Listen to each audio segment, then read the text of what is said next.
Hey guys, I'm going to show you how to rehouse your deadly scorpion today.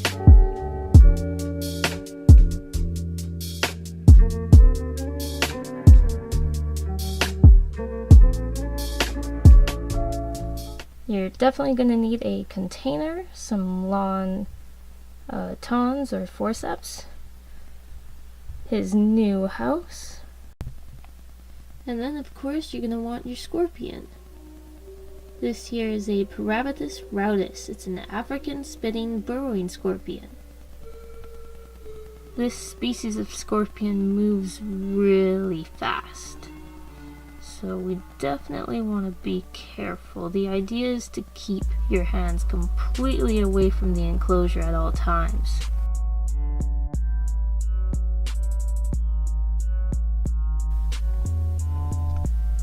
So what I'm probably going to do is use the tongs to place the container inside, and then we'll try to nudge him or just let him walk in on his own.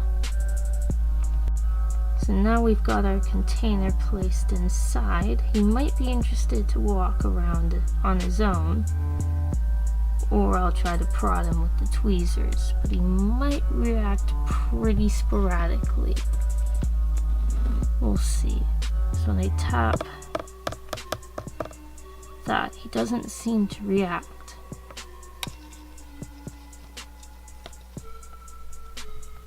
You don't want to be putting anything in there that he'll be able to grip and walk out of. Say, like, I usually use a paintbrush to nudge my other scorpions, but don't really want to risk anything. Okay. Gonna see how he reacts to being poked a little bit. He's looking pretty confrontational. He actually could be hungry. That's what it probably is. Seems like he's looking for a meal, but not quite offering that at the moment.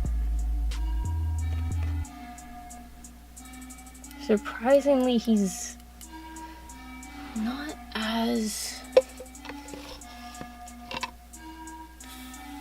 reactive. There we are. And now your scorpion is probably wondering why there is a force field suddenly all around him. And at this point, we are going to either, I probably don't really need to put the lid on, but if you are doing it that way, just place the lid on top like that in a position to where you can simply twist it on or secure it on. But I'm probably just going to move it closer, and we're just going to put the container right into his new home. We have a sealed container safely between us and our deadly scorpion. Now that container is in the new home, going to remove the lid. Very simple. That was pretty easily done without any hitches at all. Now we just turn the container sideways and let him free in his new home, which is pretty nifty. The thing about his housing here is that for all scorpions, you're going to want a heat mat on the side of the tank.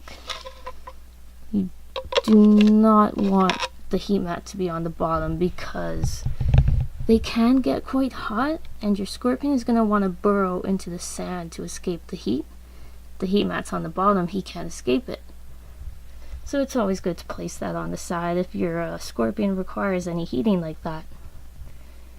Another thing is you always want to keep your heat mat on a thermostat as well. So at this point, I don't really need to bother him or really push him out.